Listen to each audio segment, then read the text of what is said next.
vật ba đa vật đây rừng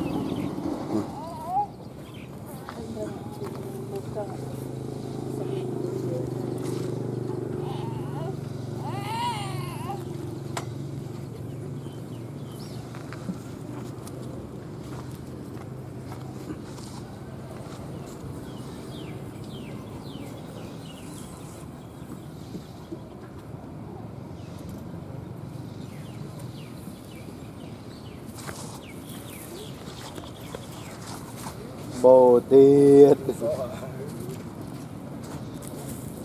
massage này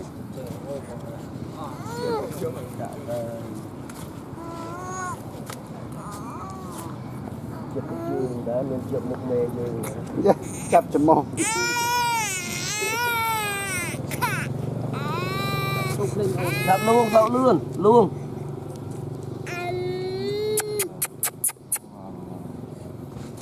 mình trình lâu rồi